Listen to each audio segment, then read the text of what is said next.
Hello, all you spry tubers out there. Welcome to the Dames of Thrones Season 8, Episode 3 recap, where filmmaker, gamer extraordinaire, and the behind the scenes awesomeness known as Sesh, and the writing and directing sensation known as Maria talk shop on Game of Thrones. As for me, I'm Jonathan, and unlike our two experts, have no industry experience whatsoever. In other words, I'm much like a White Walker, cold and dismissive, talked about poorly by everyone who's seen me, and when it's time for the big battle, I go invisible for the entirety of the show, do no fighting whatsoever, and then allow teenage girls to wantonly attack my fearless leader with no resistance whatsoever as I stare blankly into space like a doofus. And now, to your Dames of Thrones, Sash and Maria. Woo! Woo! That was great.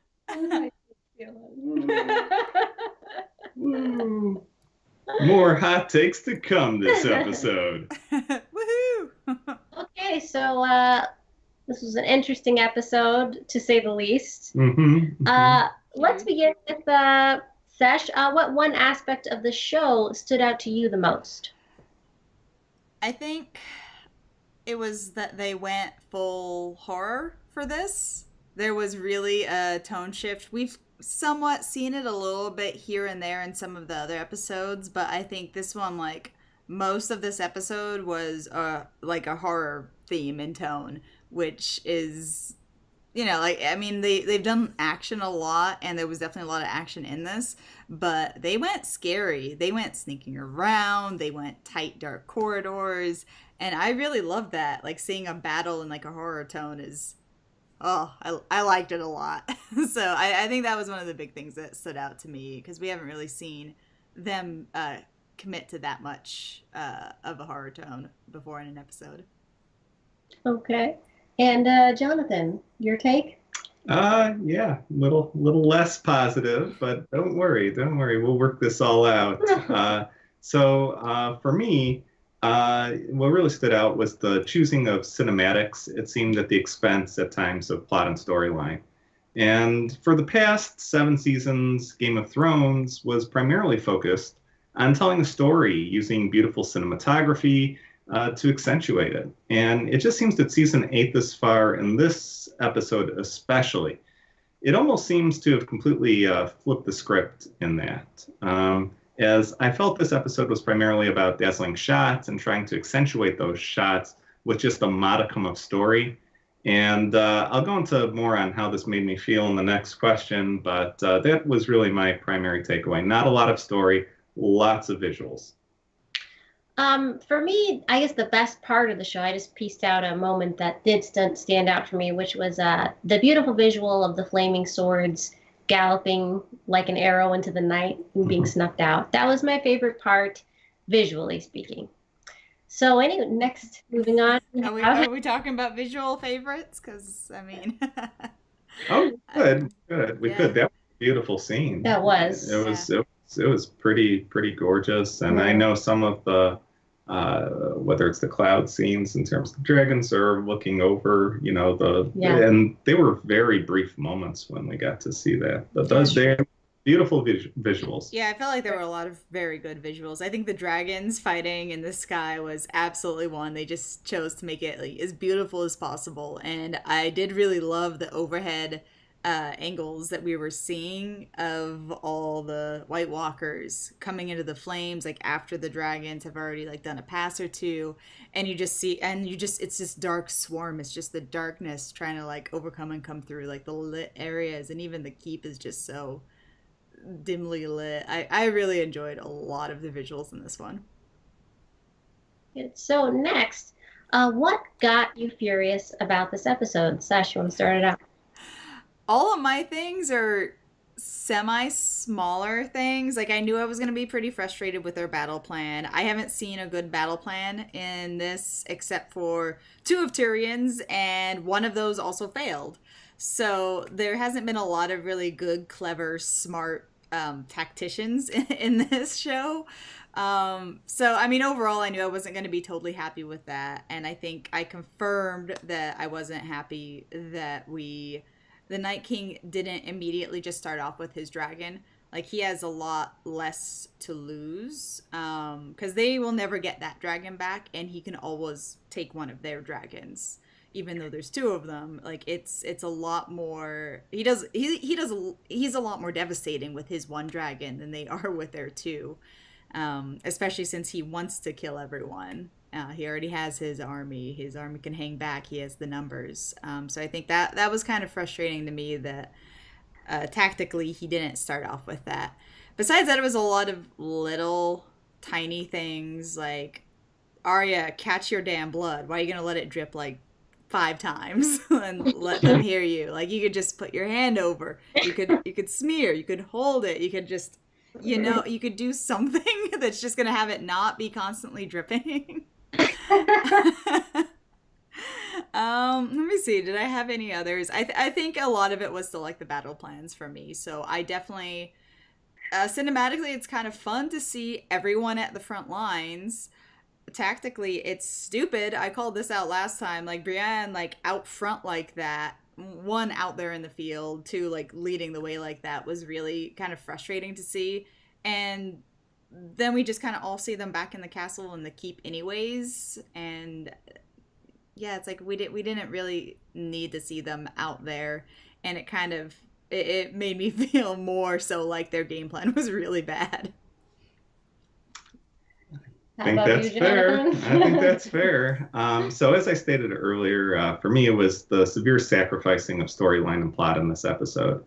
I've said this before in our podcast. I really felt that Battle of the Bastards was far and away my favorite episode in Game of Thrones. And I think what made it so incredibly successful, it wasn't just the brilliant battle scenes and the gorgeous cinematography. It was also the tremendous writing and attention to detail of the storyline that allowed the plot to move in that exhilarating direction. And with a shorter battle sequence and less moving parts, I felt they did a lot more with less. So whereas Battle of the Bastards felt like an epic film to me, driven by terrific writing, much like, say, Peter Jackson's Lord of the Rings, based off of Tolkien's writing, this to me felt like I was watching a Michael Bay film, and not one of his better ones. As such, we're left with what feels like 100 loose ends with no additional explanation of the Night King or the Three-Eyed Raven or ultimate goals or the Red Woman. And just overall, it felt really disappointing to me, because that's not sort of what I got into this show for. I got into it for the story, and it just seems like they just gave that a complete backseat this episode. So. Yeah, for me, I kind of echo what you're feeling. The lack of purpose upset me a bit. It felt like the filmmakers were making it for visual's sake, with a hollow kind of understanding of the ultimate meaning and the point of the battle in the first place. So I'd like to know, I know why Winterfell is fighting, but why is the Night King fighting? They never really say, except for some lame, like, oh, he wants to destroy the memory of life. Really? Is that really why this is happening? See, I like that reason. Yeah. I get the big idea of that, but there needed to be a more potent reason. There needed to be a stronger reason why I would care, I guess, or a deeper storyline behind him. I didn't feel like there was a strong enough motivation, and I felt like the camera was following the characters like a nervous mom, letting us all know that everybody's okay, the children are okay, your favorite characters are fine, don't worry. And that took me out of caring about my characters. Now when the few characters do die, I feel like it's just forced. Like, oh, they're characters. They're not really people that I was attached to like I felt before, which upset me. Yeah. Oh, sorry, go ahead. No, I know that the directors that they talked about, they wanted to give that claustrophobic feeling to the audience. They wanted to make it seem like a fog of war. And as well, shooting a battle at night is an incredibly difficult endeavor. Because, the bird's eye views that viewers are accustomed to, they're just not going to have those, simply because you won't be able to see everything. But that being said, yeah, I think you absolutely hit it on the head. Like the cuts felt really choppy to me. It felt like, oh, let's go here, let's go here, let's go here. It was Yeah. like just nervous habit going back and forth.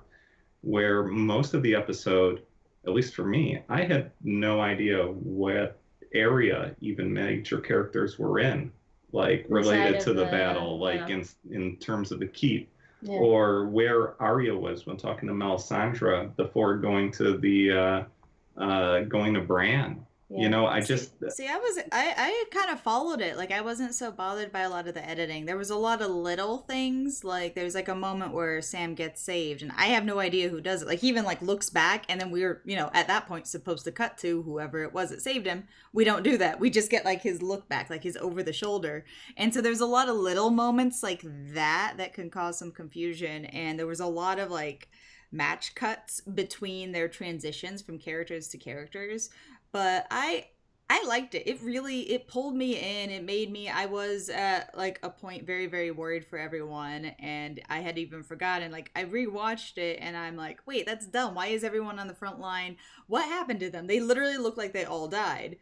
yeah. And Mhm. then once they transition later on, once we're like inside and it's a little bit more tense, that's when I've already like forgotten it, and I'm like actually really drawn in and like really very much in the moment. And you mentioned something too about the Battle of the Bastards, and I'm thinking about that and I'm like, dang, John really should have learned his lesson and be better prepared for something that where his enemy is going to literally just use numbers and make piles of bodies to use against him.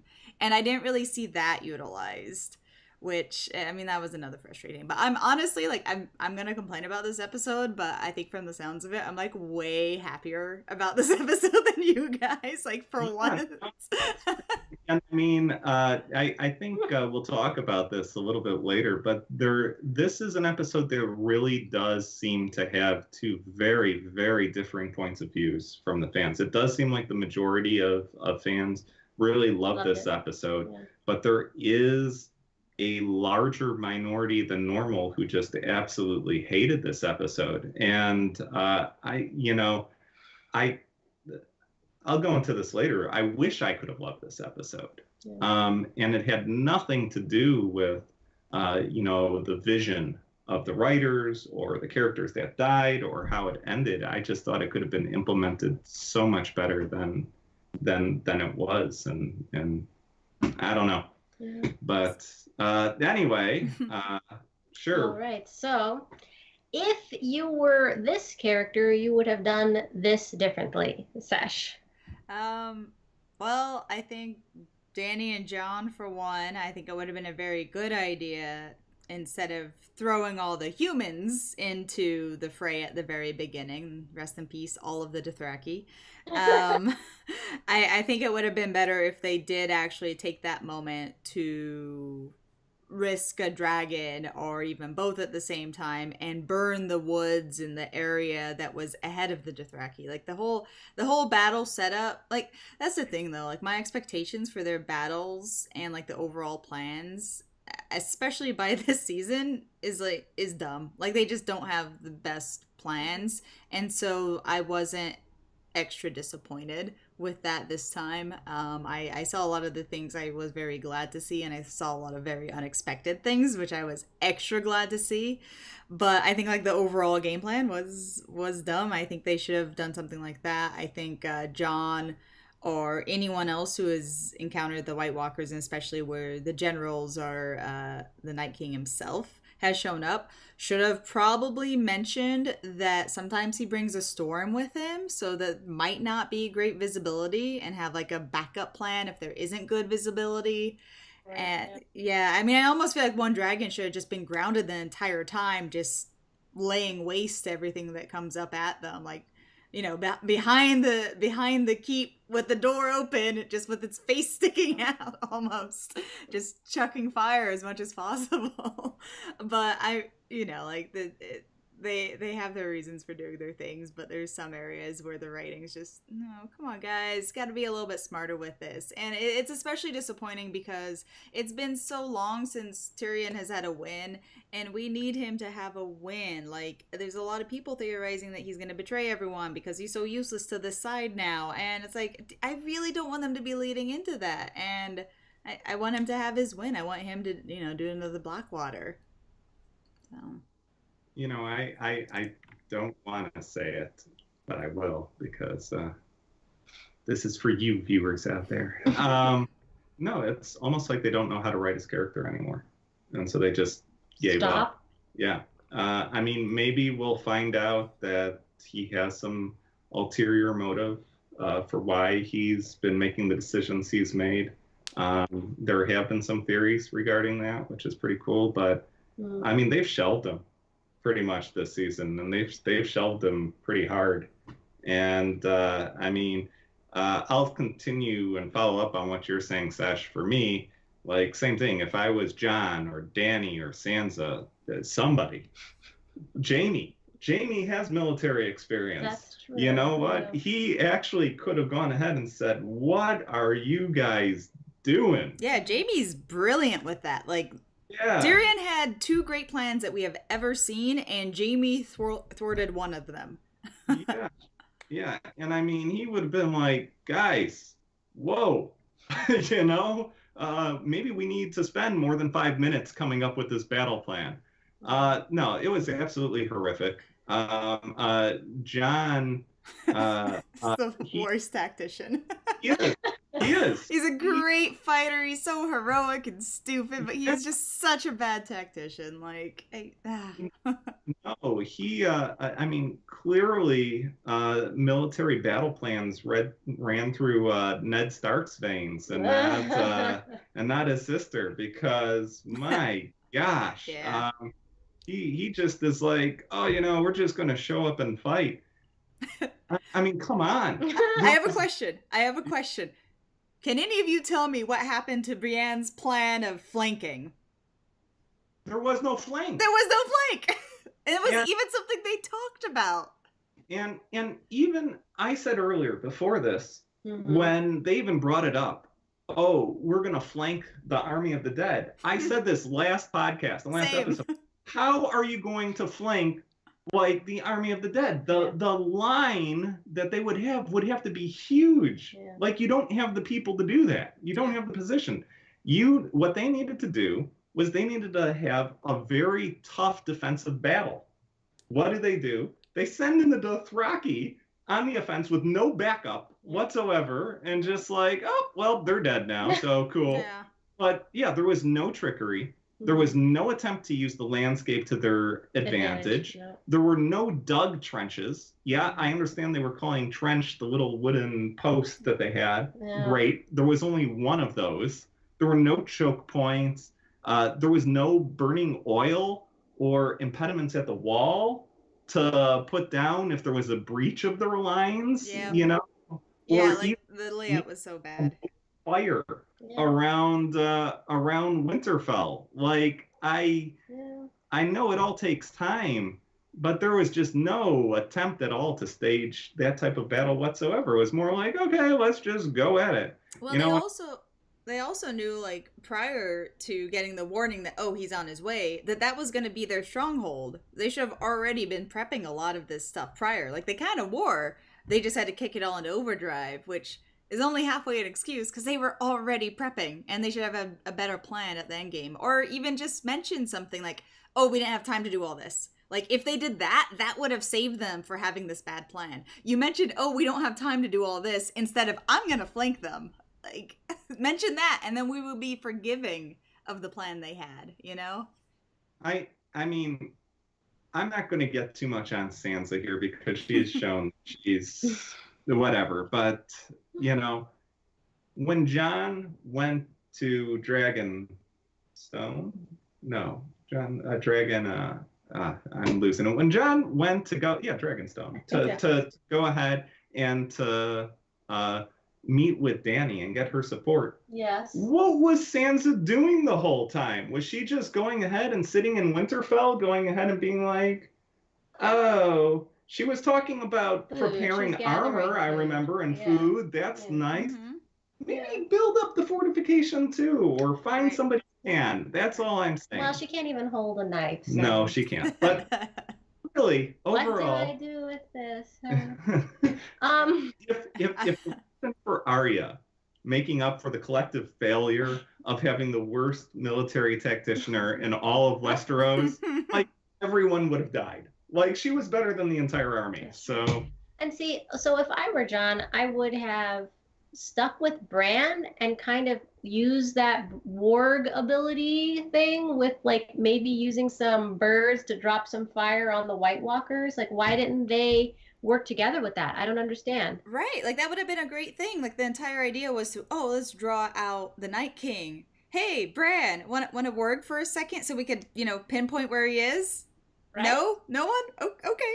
None of that. Yeah, like as dumb as this was, though, I was very much drawn into it. So I'm definitely gonna give it a lot of crap, but I was drawn into it. It was like all of my complaints from like last season, except this was it was like the dumbness was still there, but like it was well made now, in my opinion.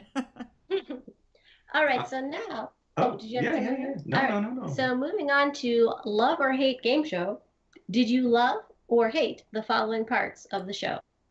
A, the pacing of the episode. Sesh.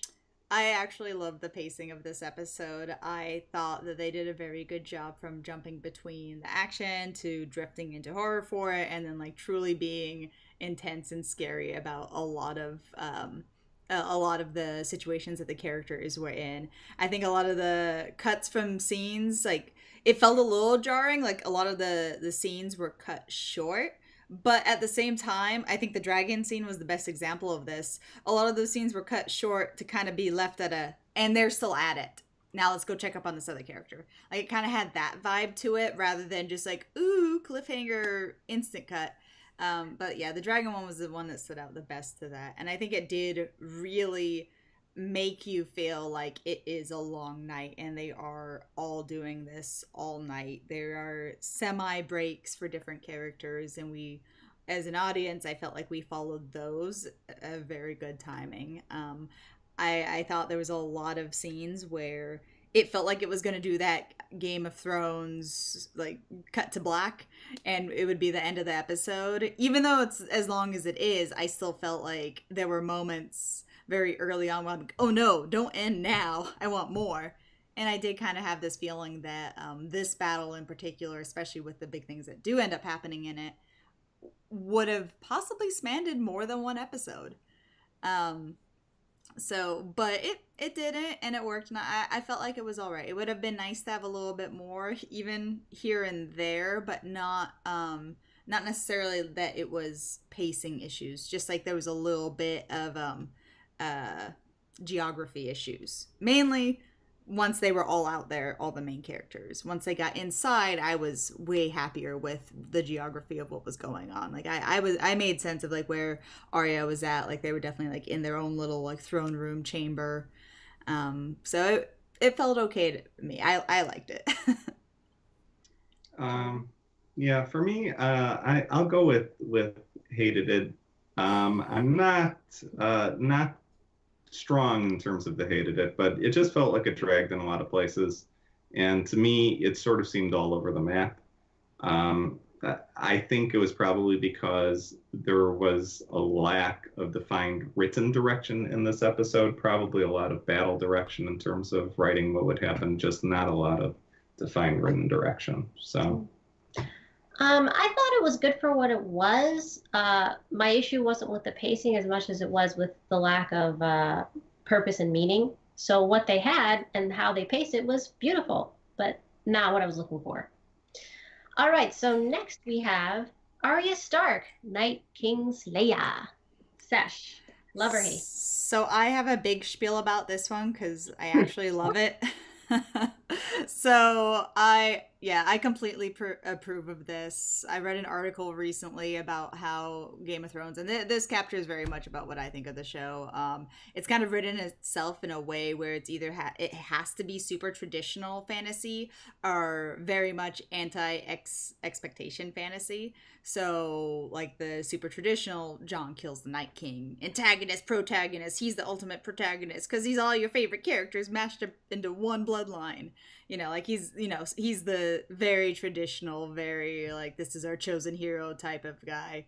And then there's the anti expectation, which we get a lot of in Game of Thrones, but like going hard for that would be my prediction before of the Night King taking the throne. And as much as I've said that, I've halfway been joking about it because it's very much like that is the anti expectation. So I'm glad that they hit that middle ground because that's where I think the show really, really thrives, where it doesn't actually just kill everyone. Like they joke about that a lot, but it's not just all the bad guys always win. That's not what it is. And even though the later seasons we're seeing more of the traditional fantasy where it's predictable, we know Jon's not dead. We have no doubt how the Battle of the Bastards is going to go. Like stuff like that starts happening. And so I think I was very happy to see that they were still able to hit that middle ground because that's where I'm the most happy.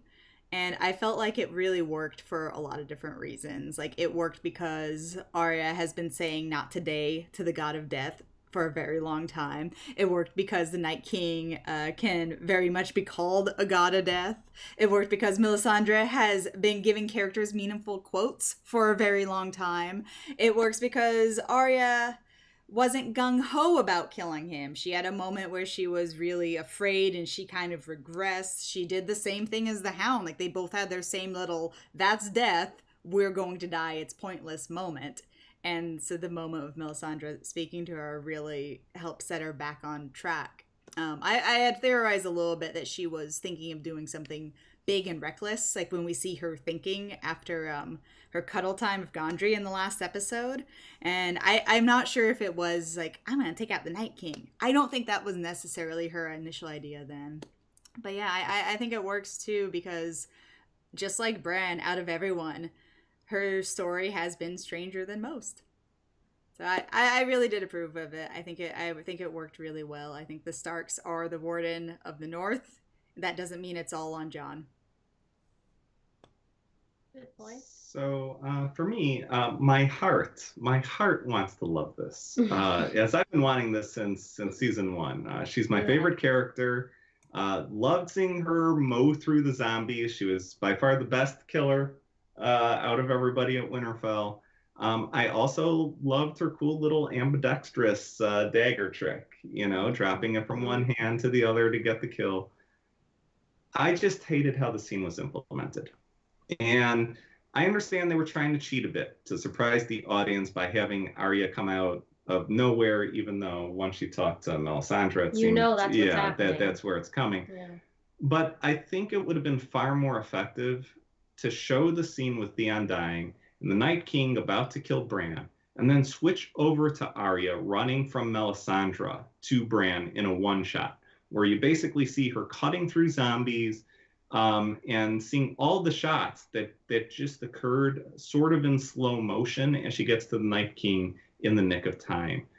So, seeing Theon like dying right there and you just see her running, through the forest, like basically to the wood to get there just in time. And I think it would have solved two issues.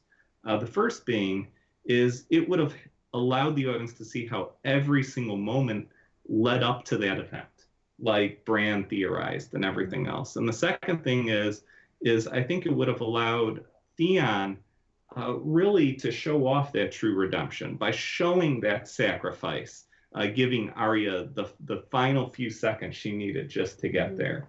And I understand they wanted to go maybe a little bit surprising for this, but I don't think they necessarily needed to. Like, even in showing a scene like that, they're still surprised. Does she get there in time? Does she not get there in time? Is she just there? Is she just short?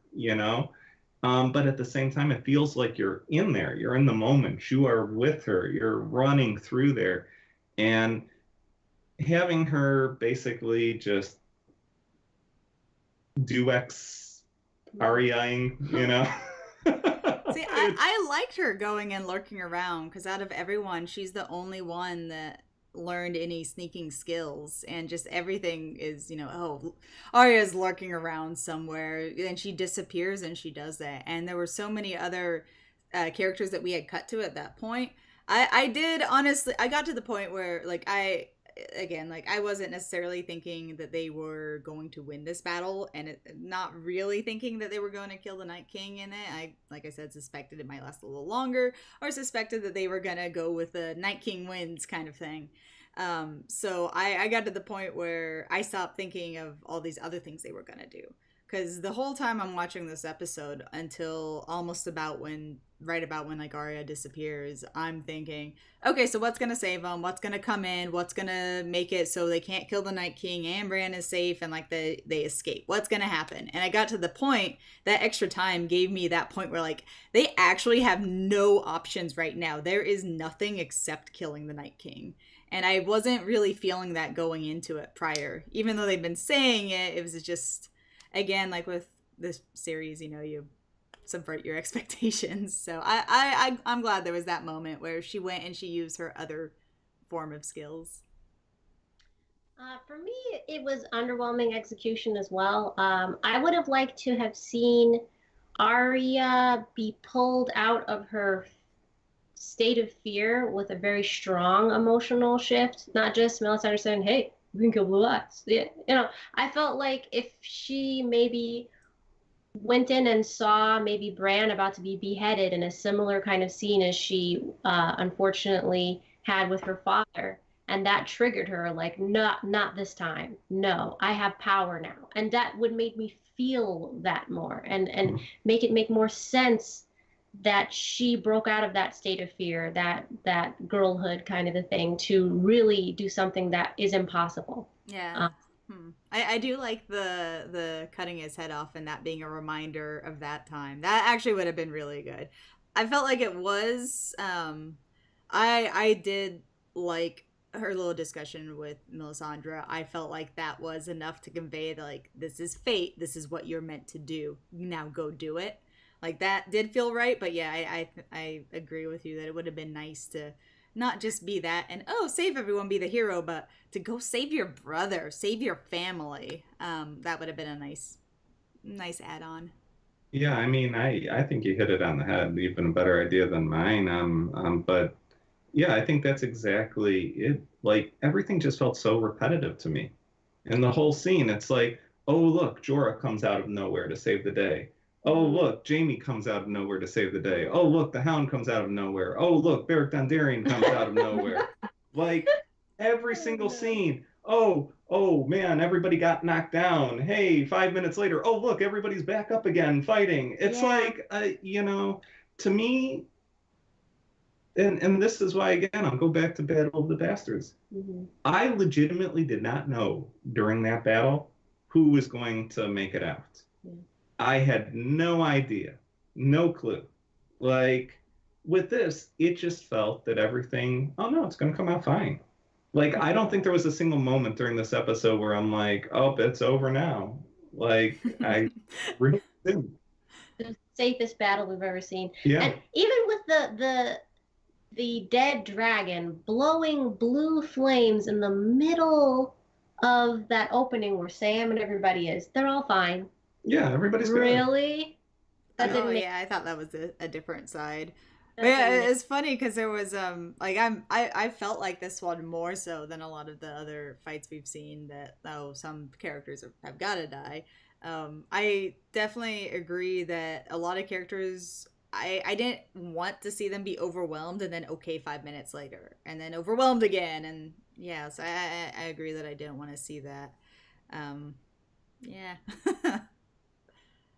All right, so next we have Theon Reek No More, Greyjoy's Redemption. What do you say for that, Sesh? I mean, mine is pretty short for this. I think it meant more coming from Bran than anyone else to be told you're a good man, and I think he, went out like a hero, how he was really supposed to. I'm glad I was wrong that he was going to kick the bucket when he tried to save his sister, and I'm really glad he was able to do it for the Starks, and in particular Bran. And Bran had his most human moment, and he just gave him a little encouragement, even though there was no point to it.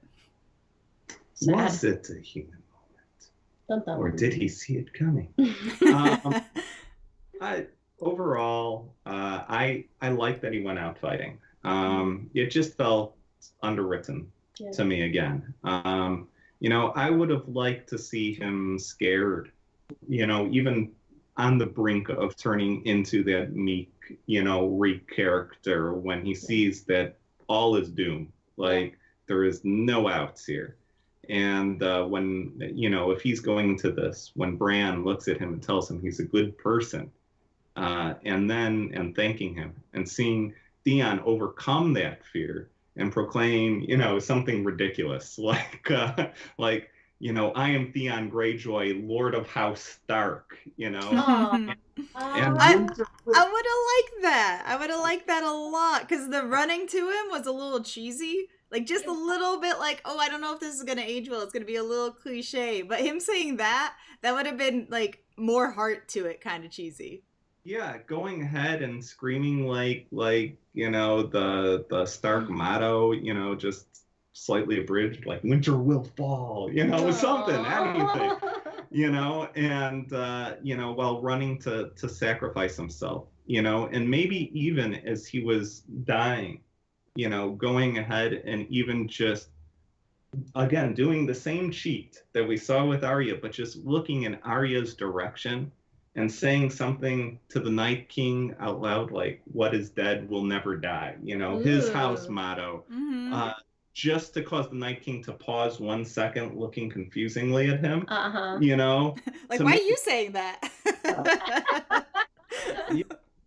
Just to show that he's giving that those final few seconds, even though he knows that it's that his life is over. That, I think, would have been like true redemption. Instead, we're only left to imagine that that's a redeeming thing. We're left to imagine saying, oh, what Bran said meant more to anything to him. Just show him doing his actual sacrifice. Like the actual sacrifice, not the running the like an idiot, For me, I also thought the execution was underwhelming for this as well. I would have liked to see, I know this sounds sick, but I would have liked to have seen him get ripped a little bit, like his arm ripped off or something, to take him back to Reek, but then to see him power through that. And to be like, you know what, my body doesn't matter anymore. This is what matters. And then do his heroic thing. I think that would have really been powerful for me. Yeah, I could see he deserved a little bit more than he got. Which, I mean, he got emotionally what he needed, but not necessarily the visuals and the emotions for the audience entirely. Yeah. So next we have the Night King's reign is now over and winter has ended? ? Sesh. Here we go. I'm wondering. So I'm definitely a little bit sad about this, because this has been, I mean, there's no more magic and no more zombies in this world at all. That's what we're in now.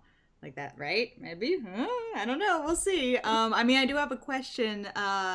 If the Night King actually made all of his generals, or if some of them were also made by the Children of the Forest and then just chose to follow him. So that maybe there's some around. Again, like, I'm kind of disappointed that the Night King himself didn't have a better plan going into this as well, and have like some kind of backup plan. And it does feel a little bit empty now that there's a big threat gone. The humans are just going to go back to fighting, and that this has just been this has been like the climax story point for the entire series, and we're still a couple of climaxes away from the end of the series, so it definitely can feel kind of empty. I'm hoping that there's a little bit more, but I don't know what to make of it right now. Like, I do think it isn't bad that he was gone at this time and this happened, but I'm hoping that there's a little bit more and the world isn't regular medieval stuff from here on out, plus dragons. Right. Yeah, I mean, I still can't believe that they didn't have a single fight scene with the White Walkers in the episode. That Like, was you weird. have all of these White Walker generals, and they're just standing around doing nothing. Like, that made no sense to me. Again, missed opportunity. Oh, one more missed opportunity there. The other thing I was disappointed in with the Night King's plans was we didn't see any of the animals. We didn't see Yeah, any of the zombie horses. We didn't see any of the bears. We didn't see any of the predators. We didn't, we saw our one giant, but I was really disappointed that we didn't see more of that because it would have been so much more of an onslaught on everything. So I feel like there's definitely a void to be filled for the next few episodes, and I'm hoping that comes in the form of more information about what all this was about the Night King, why he smiled at Daenerys. Like, I felt like that was a little bit more than he was being burned. Like what that look was to Bran. For a second, that look to Bran, I thought like before he gonna slap the heck out of him. I thought that was going to be, for a second, I thought Arya had taken Bran's place and he was just like, she put him in the tree and swapped out with him. Honestly, I thought that's what she was yeah, gonna do. Like right there. Like I can't make out what that look was. And I'm really hoping Bran fills in the gaps because this battle, I mean, it was supposed to be an entire war. It was supposed to be the Great War. This was just a great battle rather than a great war. It was literally only really one where everyone united and fought. So it feels a little lacking in that way. And this was also everyone's fate. Like this was what everyone was leading up to in so many different ways. So it already I'm a little worried for the next bits feeling a little bit hollow. Yeah. yeah. Along the same line. I hated it. It just felt that it was rushed, and that these next few episodes are anticlimactic at best because it did feel like this would be the big battle, and this was the story of Game of Thrones. Maybe even the Seven Kingdoms, like understanding like their squabbles are minute compared to this. you Exactly. know and so to have it end this way at this time, to me it just felt like a letdown story wise, but we'll see what the final episodes bring. For me, if they are what I think they are, I hope they are, it's not a letdown if they make the humans worse monsters than the Night King. To say that we are our own worst enemies at the last, episodes would be really cool. But they need to bring some serious darkness. I mean, they need to step up Cersei's game if they're going to make this what I hope it's going to be. So next we have which characters died this episode? No, the love or hate, Yes. the characters that died this episode. Yes. I wrote that a little wrong. Oh, I see. Okay, because I had my question marks in there. So Danny's second dragon question mark. Yeah, I had The to say. because that would be pretty ominous for John, which is fine because he did his purpose. He distracted the dragon while Arya went to go save the day. So his purpose is done. Everyone's purpose is basically done. Not Ghost. I'm gonna guess hopefully, just because I think we would actually get a death scene for Ghost, and it's too symbolic to have the two most important characters, wolves, not be alive. And Arya's one, hers is alive, just off somewhere else. And Ghost, I don't know, maybe Ghost booked it too. Um, yeah, I think already based off of what I've seen in the trailer for the next episode, it appears that both Rhaegal the dragon and Ghost are both alive. Okay, Yeah. good, yay! That makes me happy. I'm pretty satisfied with the deaths in this one. Story wise, I'm I'm not satisfied on the characters that we saw that happened to be alive after, being overwhelmed multiple times. That made me unhappy. I'm okay with like a feign of death, but like almost every character had like two feigns of death, you know? Mm-hmm. Yeah, that also made me unhappy. It's like there should have just been a lot more deaths. There should have been basically 4 main characters left alive at the end of all of that, at most. Yeah, From with the that way they plan. set it up. Yes, yes. And that would have been powerful. Like, wow, they really lost, or they really, that it would have felt more real. Yeah. Yeah, I agree. I think for this to be the big climax that it was, we probably should have seen a few more deaths. But again, like they hit that middle ground where, super traditional fantasy, everything's super happy, and then like really, anti conventional cliche story where everyone dies, and they've definitely been leaning more on the love side of more people living. You can tell George R. R. Martin did not write this episode. Yeah. Yeah. I mean, I think I pretty much nailed those that died like right on the nose. You Like did, in you the did. 2 episodes before this, I got it slightly wrong, I guess, with Dolores Ed being the first main character, quote unquote.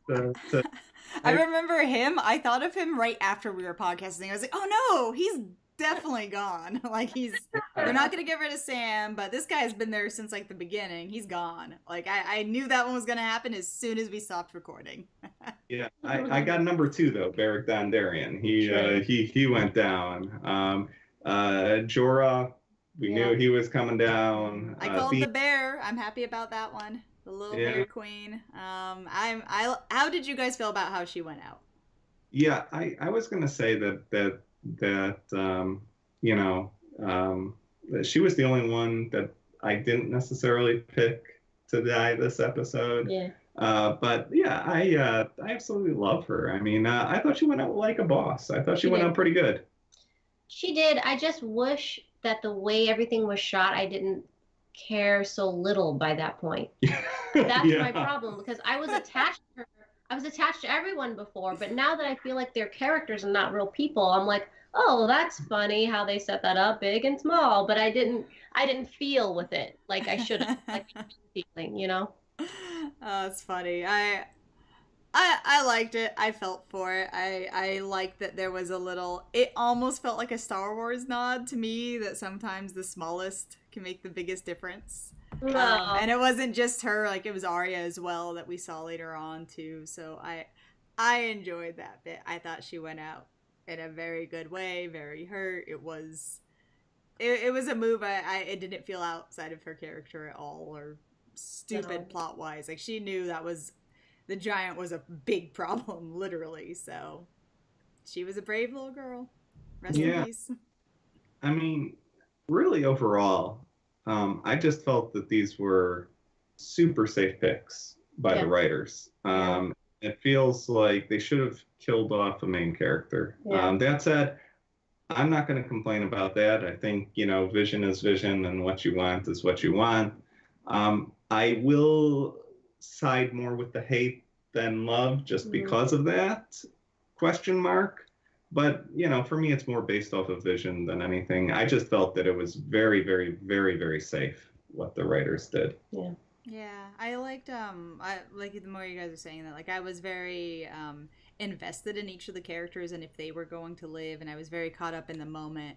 But thinking about it, each of them are struggling with just their own survival and just being exhausted. Like that's what each of their battles were.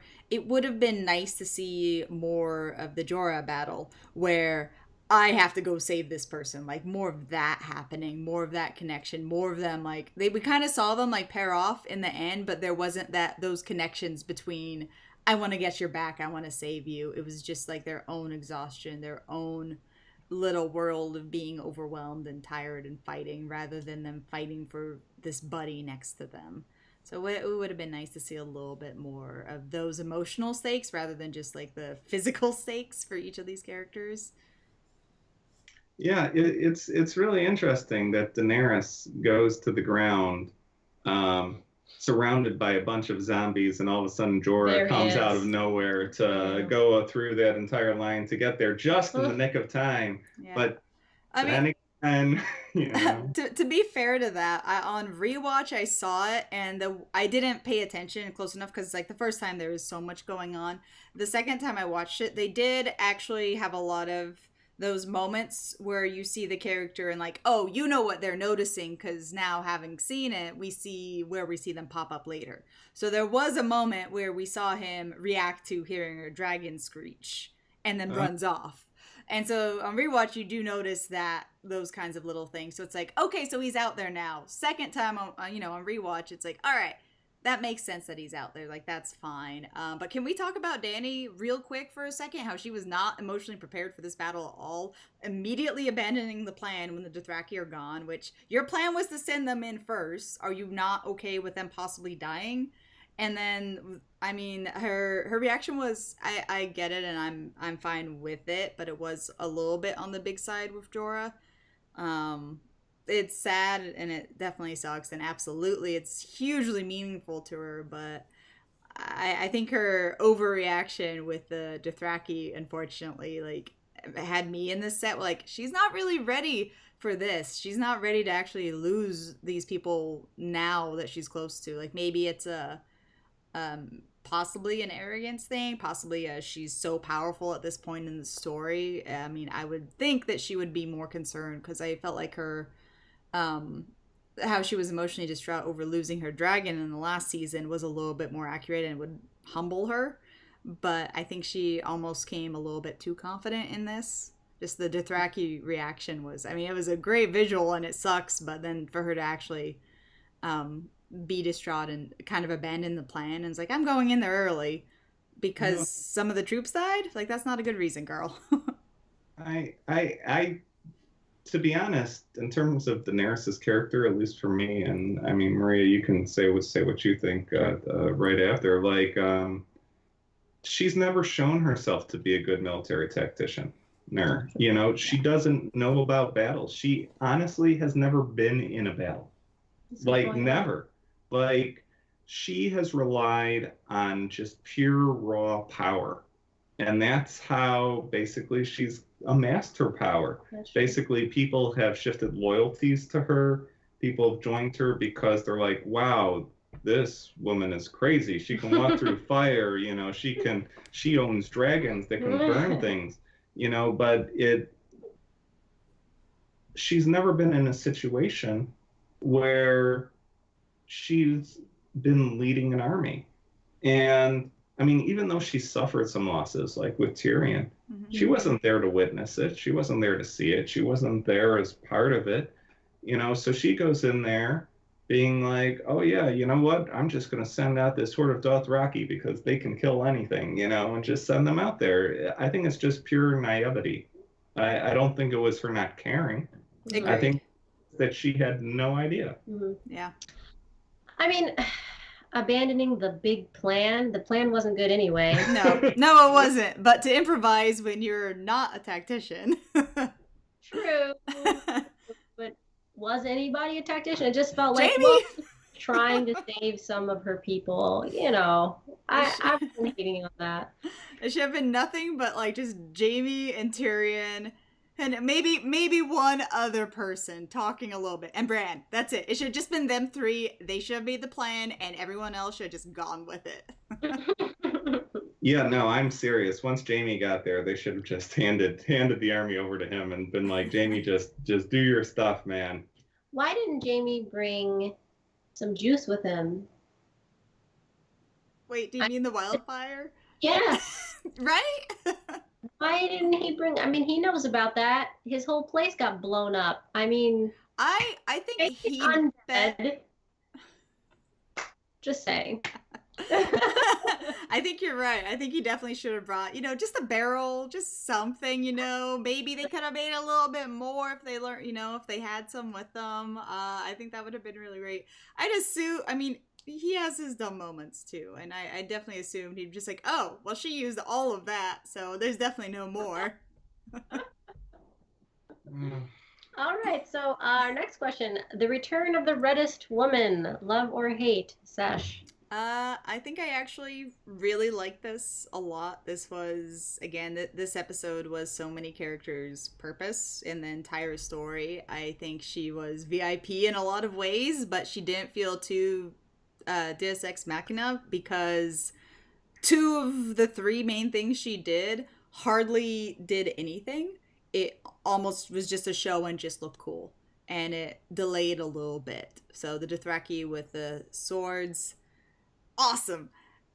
Didn't matter. They didn't even last 5 minutes after that. So she didn't feel like she was literally, the machine coming in and fixing the plot, which this story, especially last season, had a lot of issues with. The second thing she does with lighting the spikes, great. That's awesome. It was a great little tense moment, and even when there's a reminder of how dumb their plan was, like, oh, we don't have visual. That was our only thing to do.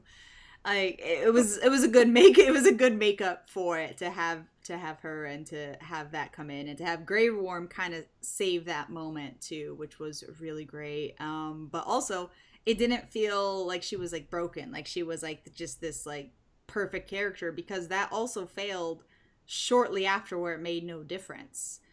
And it really, she was VIP when it came to Arya, I thought, because I did really enjoy their little chat. I liked that moment between them, and that was the key moment. Everything else she did, it seemed big, it seemed this ex machina, but ultimately it wasn't, and none of it felt like it was to me, which is kind of shocking in this show. Jonathan? I look at this. I'm going to change it up. I love the return. Yeah. As I thought it was necessary. I really did. That said, a little asterisk. Her storyline this episode just seemed a little bit out of place to me, and I felt like she played a more important role in this battle and ending than she probably should have. Really, though, what gives me the only thumbs down here is that there was no explanation of her actual character. Like, none. No, there wasn't. I mean, we don't know who she actually is, And where she actually came from. Like what? Didn't she come from the White Walker side? No. Oh, it looked like she like was in coming... terms of to the battle? Yeah. Like, we don't know how she battle. arrived there. She just arrived, possibly being down from a comet, I'm not sure.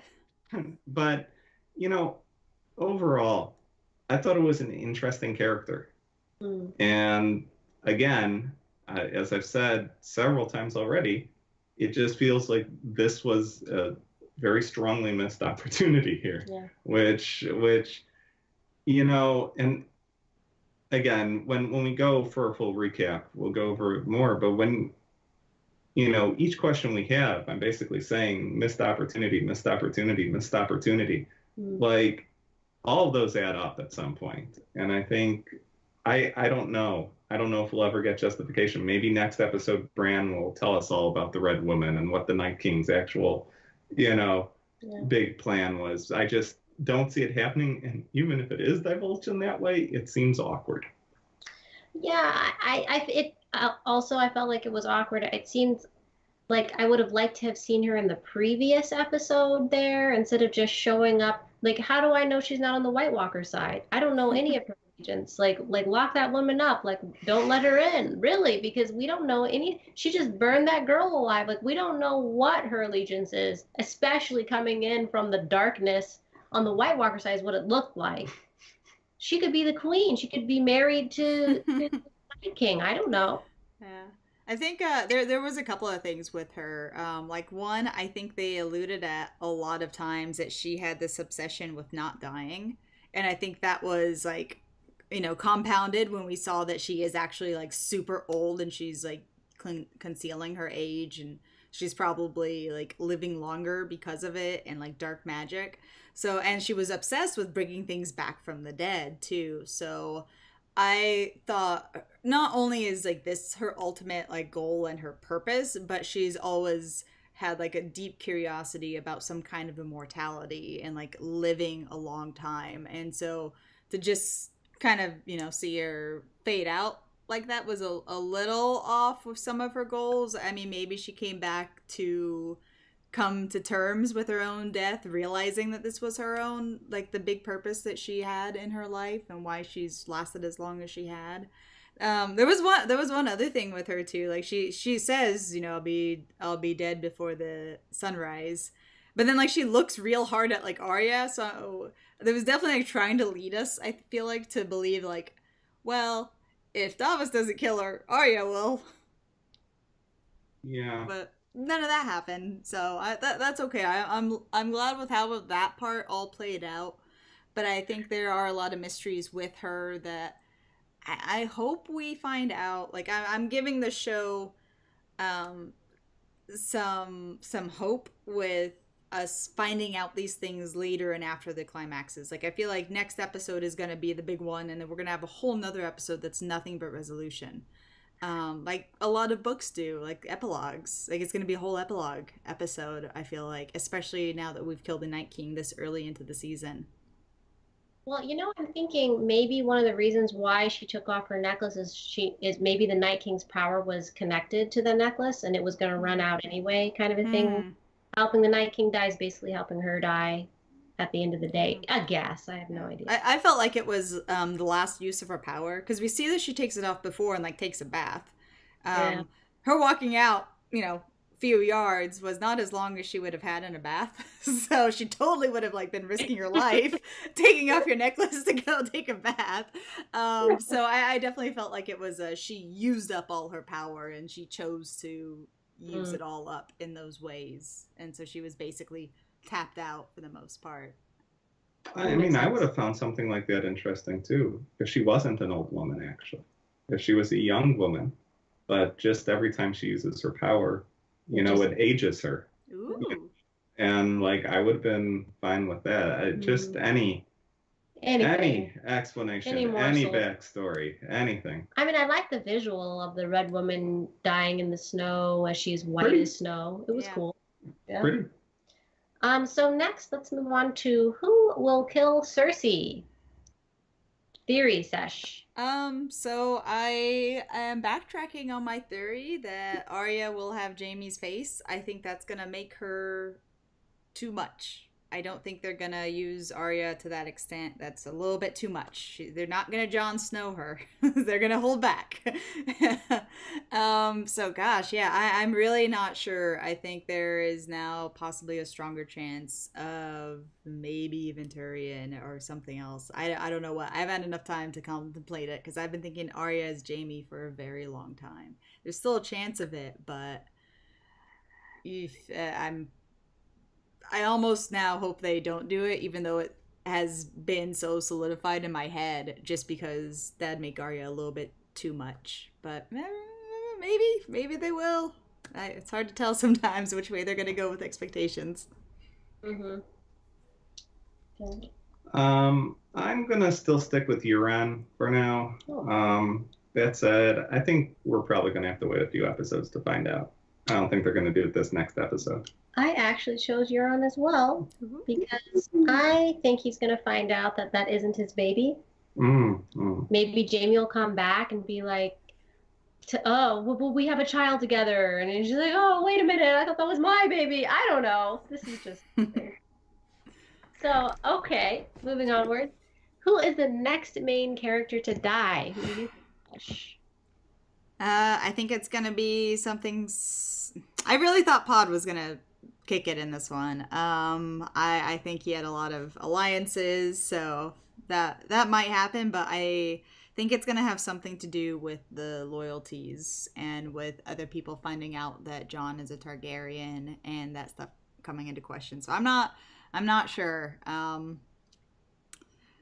don't feel like Pod would be one of those who would stick too strongly to one side or the other, especially since it's Jaime and Brienne and Tyrion, which are kind of divided in a lot of ways with who they follow and who they feel like. Gosh, I don't know. It all depends on what happens when they go south. Yeah. I don't know. I guess Rhaegal didn't die this episode. If he's still around, how did he survive this episode? Like Don't he know. crashed to the ground. He Yeah. cratered in there. Oh. Anyway, so if not him, Jamie, I'll go with Jamie. Okay. For me, I think side characters. I don't think they have the guts to really kill off anybody main next. So maybe Varys, just because he's a side character. That's the only reason. All right. Who do you think is going to wind up on the throne? Sesh. I sort of am feeling like they might go happy ending because we didn't get a lot of main deaths in this episode, and I see less situations where we'll get main deaths in the next few episodes. So I feel like it might be Dany and Jon, with them being unhappily married and Jon in the north as the warden, or one of them alive with their love child while the other one is dead. I'm not sure which yet. I'm going back and forth a lot. Jonathan? I'm still going with nobody. I think the remaining armies kill each other off for the most part, and the story's about the end of the Seven Kingdoms and the breaking of the Iron Throne, as I have said every episode up till now. Going to happen. Well, I'm glad your pessimistic theory still holds up. I don't think it's a pessimistic theory. I think these people would be a lot happier without this royalty going ahead with the constant wars, with all of this. I think they'd be much happier as just independent people doing their own thing. We would have had that with the Night King on the throne. Just saying. I don't think Dany's going to make it, but I do think Jon is going to be on the throne because he can't seem to do any wrong. Like, he could try to throw himself off a cliff and he'll still manage to land on that throne. I just think that the writers just are probably afraid to have anybody else on the throne. I think that's the plan. Like, well, that's been the hero of this whole story, so we're going to place him on the throne in some magical way by the end of it. He is sort of superhuman at this point, right, with what he's gone through. But anyway. He's also done his purpose, so that's why I'm back and forth. Like, the Starks are to hold the North and to save the North. And the Targaryens are meant to lead, and there's only one purebred. Purebred sounds weird. Targaryen. But, the Red Woman said that the point of this whole war is to kind of merge fire and ice. That's gonna be their baby. Yeah, if they get to the baby, I didn't see any time. Like, I was thinking that there'd be a time lapse or a time. Maybe next episode. But I doubt it, though. No, it didn't seem like it from the trailer. No. I think by the end of the series, our 9 months would have passed, where Cersei and Daenerys are right at term. That's possible. But what are the babies gonna do? Like, wrestle? One of them's gonna be dead, and I don't think it's gonna be Daenerys's. There's a small chance, maybe if Cersei is actually pregnant, that I'm gonna suspect that Tyrion's gonna continue to be alive and will maybe be a father instead to that baby. Possibly, just because I think that might be a fun little role reversal, or well, not rather a role reversal, but more of a him being the father that his father never was. That'd be interesting. So I'm kind of hoping they do that with her baby, and like she's got to go. She's gonna be dead. Gotta happen. But I think Dany and Jon's baby has like the highest chance of survival out of absolutely everyone in the show right now. I agree with you on that one. No. All right, so moving on to fact or fiction game show. Are the following fact or fiction, you guys? First one, Emilia Clarke had a rough time being in the nude for Game of Thrones. Fact or fiction, Sash? I think originally, but she got very used to it very quick. I think I know the answer to this one. I think definitely fact. I think she even had something in her contract with it, actually, in regards to it. So yes, I'm going with fact. That is fact. It was very hard. She had to take time out, sometimes pretend like she had to drink some tea just to recover from some of her scenes. Next, in one episode of Game of Thrones, a Myronese warrior shouts, "Your mother was a hamster," and "Go boil your bottoms, sons of a silly person." Fact or fiction? Sesh. Wait, did you say what episode this was? Or just an episode? Specific episode, yeah, no. I feel like that's something a drunk yelled out. And maybe like a patron at like one of the brothels, and they just kind of had it in there. It's maybe in the background. We didn't hear it or notice it, but I think it happened. I'm going fiction. That sounds hilarious, though. That is fact. Oh. It was said in Low Valyrian. Oh, Low Valyrian. Valyrian. All right, so next one, fact or fiction? You can learn High Valyrian via an app. I'm gonna say yes. I'm gonna definitely say yes. I think it's gonna be a real language. Yeah, agreed. Fact. You're right. It's a fact, both of you. What's the app? I don't know. I'll have to put it in the comments. Next, Game of Thrones was inspired by Monty Python and the Holy Grail. Fact or fiction? Sesh. Thinking of the writer, I'm gonna say yes.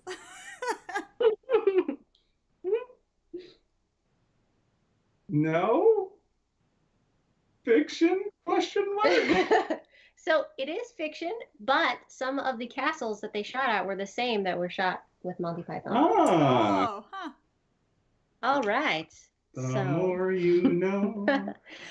So our next and close to final question, episode 4 teaser. With such heavy losses taken, is the North's battle for the throne a fruitless cause? Sesh.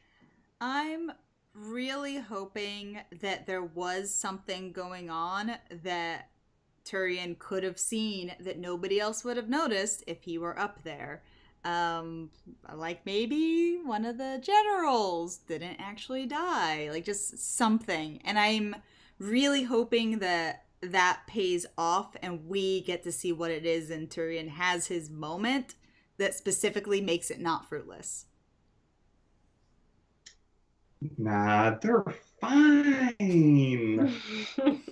I mean, like they are, but it is. Yeah, no, seriously, they need to shack up.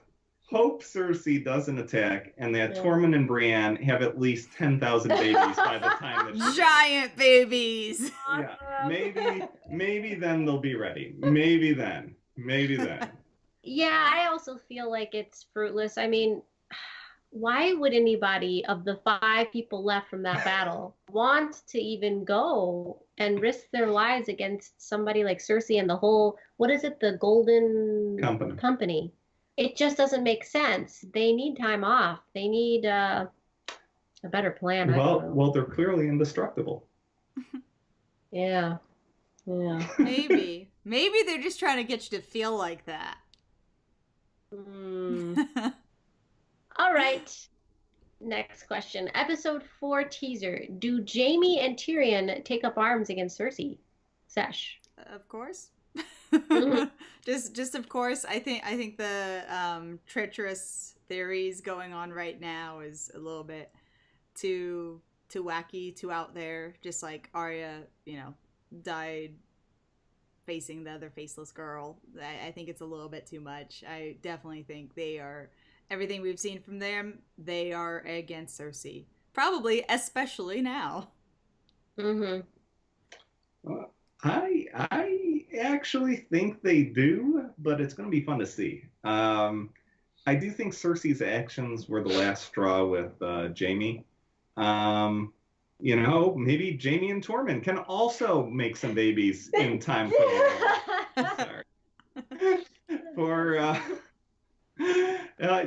for the North to win, Tormund's going to have to be a very, very, very busy man. So they lost a lot of wildlings, just saying. Yeah. For me, I mean, I don't know if I I don't know. It depends on what Bronn of Blackwater is going to end up doing. If he does come and try to kill them or tell them Cersei's plan, then they're going to have to do something to retaliate. Um, I don't know. I really don't, because now that there's so few people left, I don't know where their loyalty will lie. Well, now that the dead are dead. Yeah. I I just don't know. All right, so our final question, overall feels of this episode, Game of Thrones. Do you want to end with Sesh because she's the most optimistic? Sure. Begin with us, Jonathan. Mine's a deep sigh. To be honest, it's very interesting, the different takes on the episode, and it does seem that the majority of fans did like the episode, if not love the episode. For me, as I've said, I wish I could be one of those people. And while this definitely wasn't the worst episode of the series for me, I do think it had the worst writing and direction of any episode in the series. And that really smarts, because I really think they could have done so much more if only they had a well-written script for this. Personally, I thought this episode was an absolute mess in regards to writing.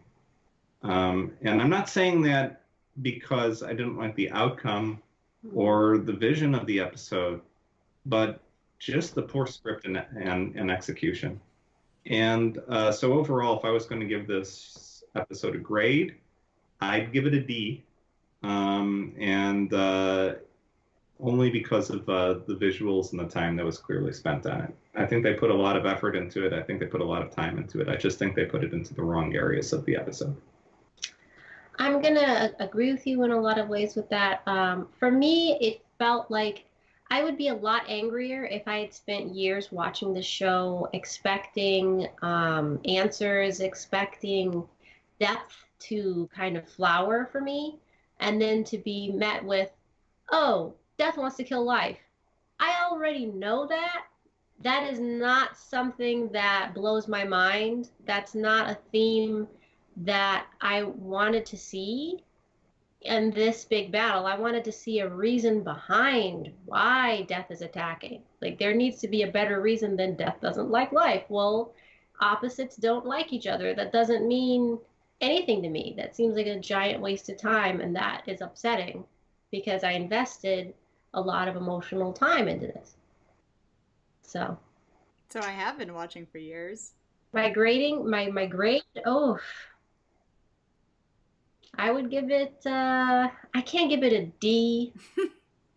It just seems mean because I know how much they spent shooting it, so C-, that would be mine. See, I have spent years watching this show. And I actually really did love the Night King's motivation, because it's not just death. I felt like it was him taking out the three-eyed raven is, it's erasing the memory, which is huge. Like that's a lot more. And he also seems to have like some kind of connection, which hopefully we'll get to hear a little bit more about. Like there's still time for that. And I think like with that connection, in a way, it's like if you take out this, then you are the most powerful being in all of Westeros. And I think so it's a combination of like deletion of humans, like entirely, like just completely hating our species, and also needing that power to be able to do that and control it. Like I almost feel like life will continue to go on if there is a three-eyed raven. So I actually really like that aspect to it. I like that theme. I felt like that finally gave him purpose, rather than like his motivation was never the throne. And until Bran says it, like we didn't really know for sure his motivation wasn't the throne, which would have been really stupid if it were. So I actually really like this one in a lot of ways. I do feel like it's still missing a lot of the nuance and some of the brilliance that we get with the seasons that are entirely based on the books, where a lot more of it has come from the source. But I feel like, unlike last season, like where we barely got any, we got a very small amount of plot points that needed to happen. I feel like this season already we're getting more of those plot points from the source. We're getting those plot points from George R. R. Martin. We're seeing, like, they mentioned that they've known Arya was going to kill him for 3 years. So like he's known his plot points for the ending for a very long time, and so I feel like we're getting more of those. And so there's there's some of the nuance that's coming through from the requirements of how things have to be laid out in more detail.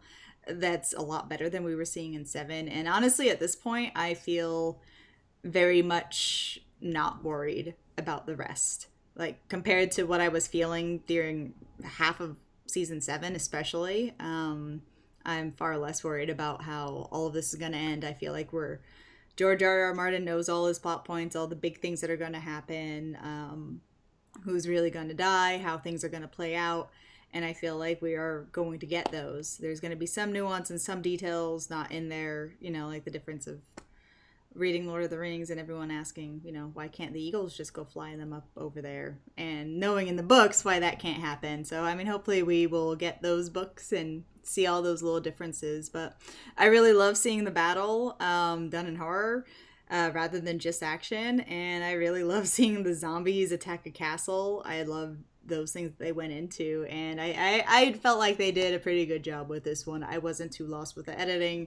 I'm not complaining about the darkness because so much of this has been about darkness and them fighting for that, and I felt like they did have enough light. So I was pretty happy with it. Like I feel optimistic now. Finally, like first episode, I was still a little, oh gosh, they rushed a scene or two. Why wasn't this a full hour plus some minutes long? Second episode, I felt like, okay, this is feeling a lot better. And then now this episode, I've been lulled into optimism again, somehow. So you, and what's your final grade then, Sesh? An actual grade or just this episode? Just this episode. Oh, it's gonna have to be slightly contextual based on the next couple episodes and what information we get, because if we don't get enough, then this episode wasn't going to be enough. But it's actually way up there for me. Don't toe the line, Sesh. Don't toe the line. What kind of grades are we doing? A, B, C, or out of 5? Yeah. A, B, C. B plus, A minus. B plus, A minus. So you heard it here, folks. Optimism, sadness, perturbed. Yes. Perturbed. A minus, D, C minus. So yeah, role reversal. Page there. In any case, our time is way up today. We went way over, which makes sense because I think the kind of episode to go over with. Yeah, this is an episode where it just seems like you have two very different opinions and views on, and that's what I've seen online as well with it from people commenting about it. So, yeah. In any case, well, I'm really glad we all disagree for the most part, as that makes it more fun. That makes it more lively. Yeah, no, it does. And sadly, I think these next 3 episodes are going to go the same way. Okay, do you think this season is going to be better than 7, though? No. No? I don't think we're going to get Jon dying 2 or 3 times and then being saved by dragons twice. I sort of liked 7, mainly because it came after season 6. And I had so low expectations for the season, and I'm like, man, this season's awesome. So from a realism standpoint, though, it wasn't so hot. Mm-hmm. But anyway, yeah, no, the way these first 3 episodes have gone, I'm pretty subdued. I'll say that on how the ending's going to go ahead and happen.